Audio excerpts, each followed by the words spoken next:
Okay, here they want us to find the perimeter and area of a pentagon, A, B, C, D, E, and they give us the coordinates of the vertices of the pentagon, and they've plotted them for us here. You can see these points. Okay, so the perimeter, how are we going to find the perimeter? Well, we've got to add up all the sides. So let's look at the lengths of some of the sides. Let's go to side CD. Okay, here you can see I've got 1, 2, 3, 4, 5, 6 spaces. Now you can also take a look at the coordinates here.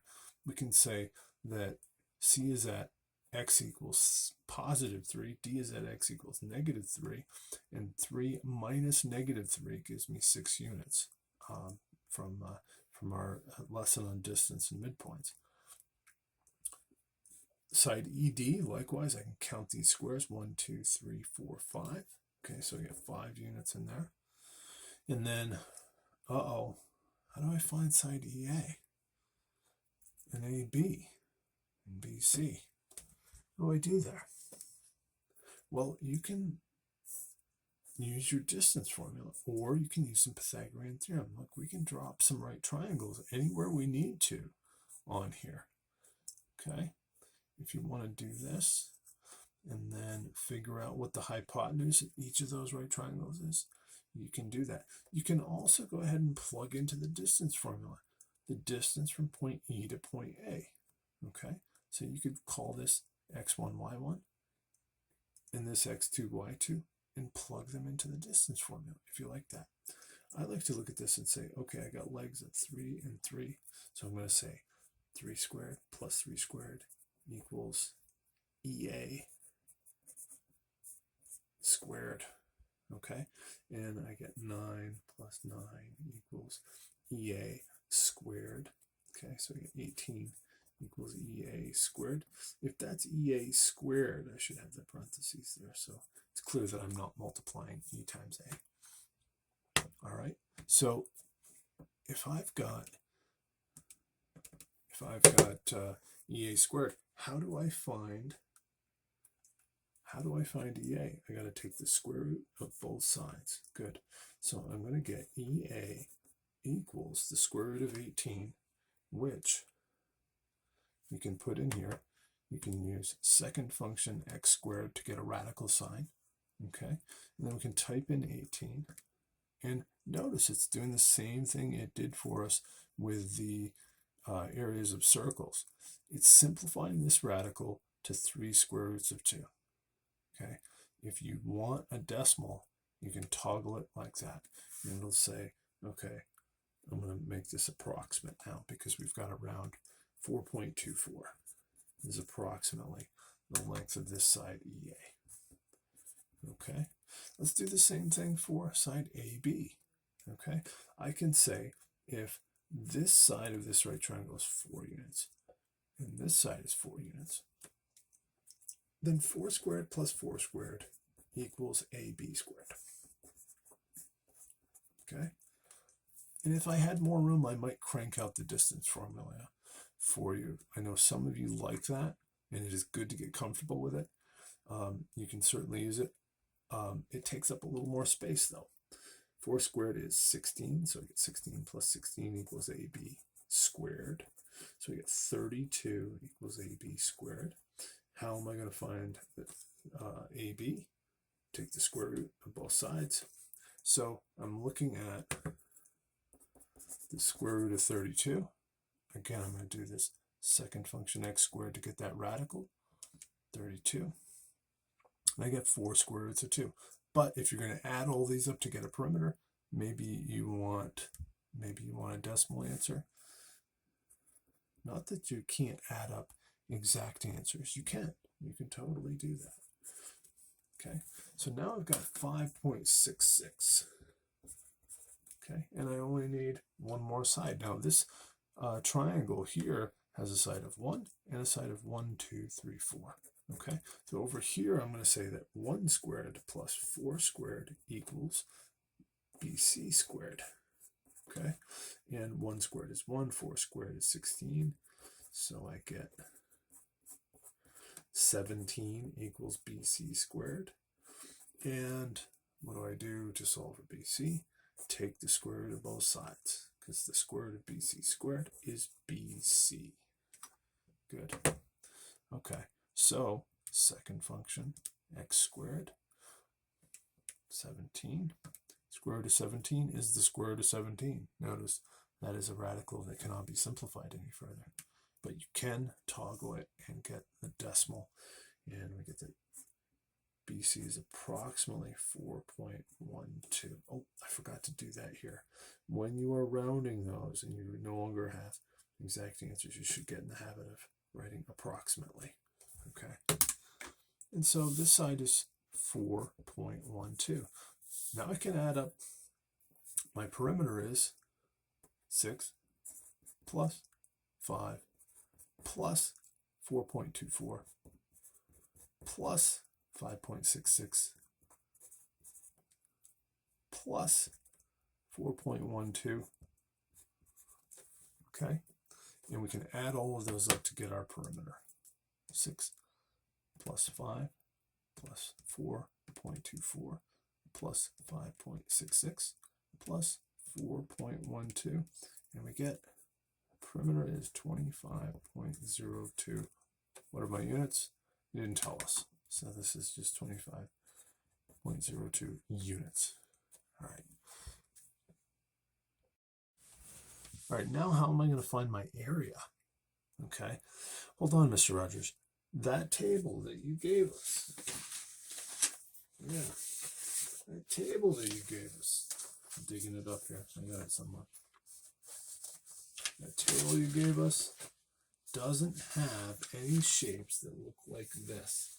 So how are we supposed to find the area of that?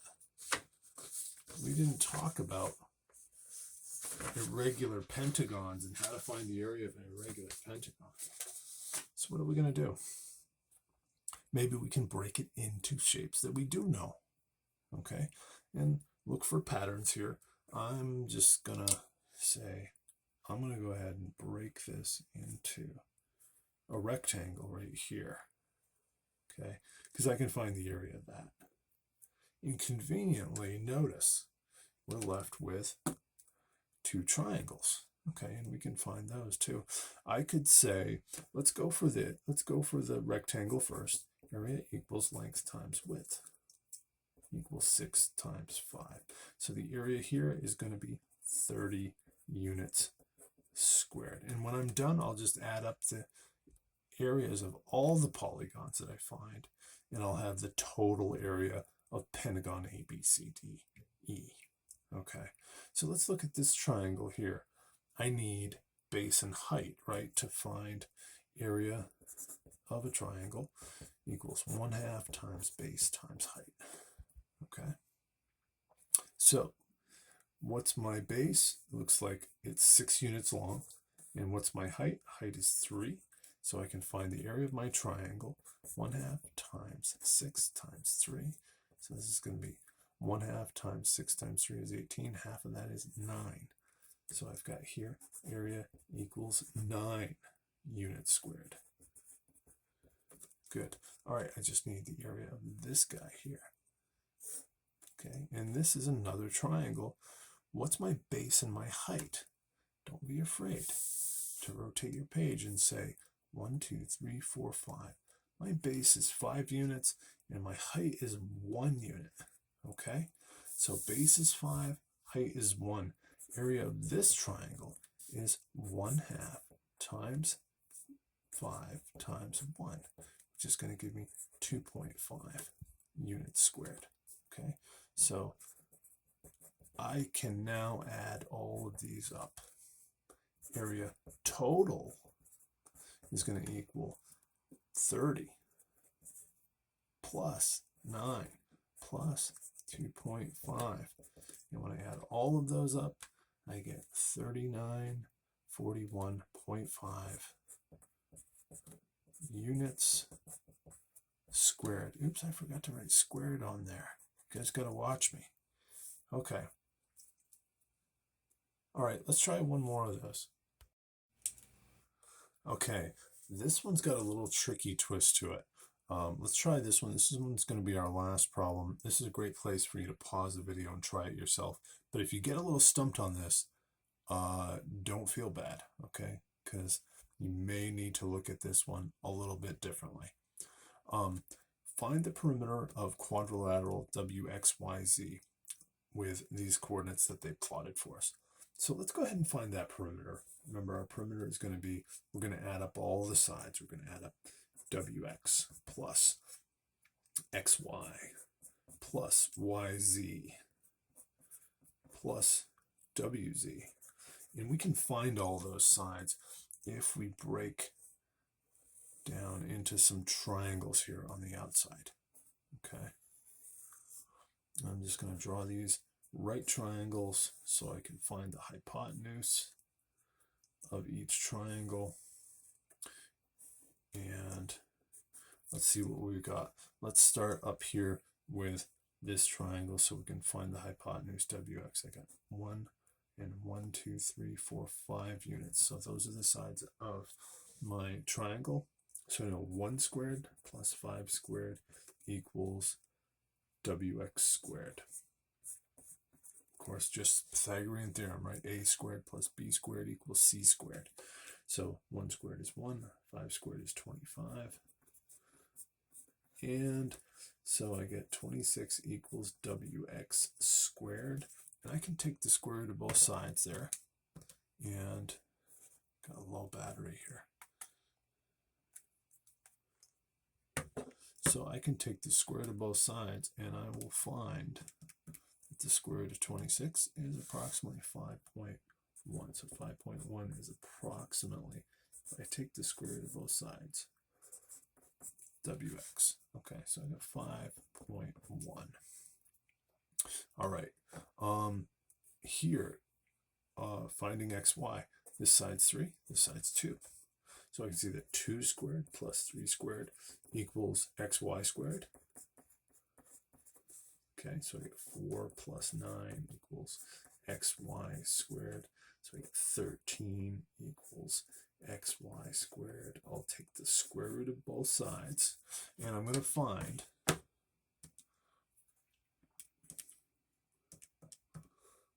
that the square root of 13 is approximately 3.6.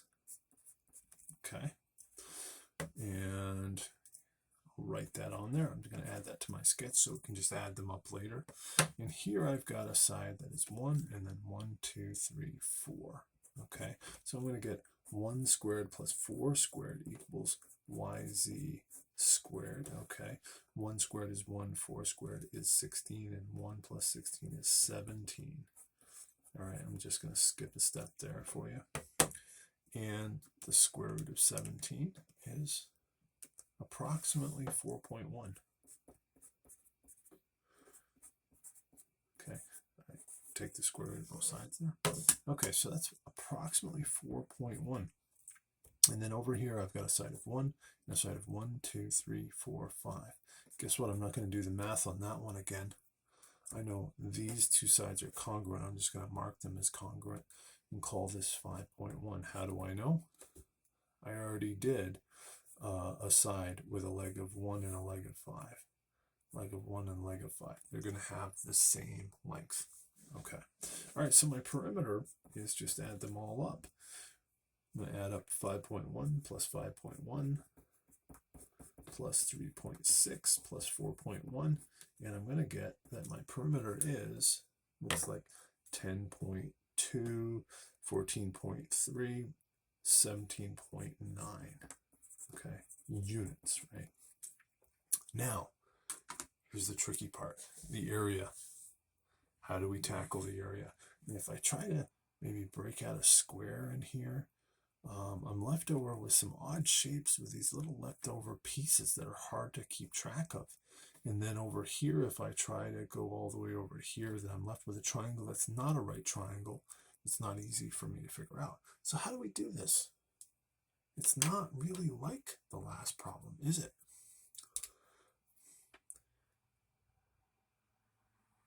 It's not really like that problem. But is this giving you any ideas?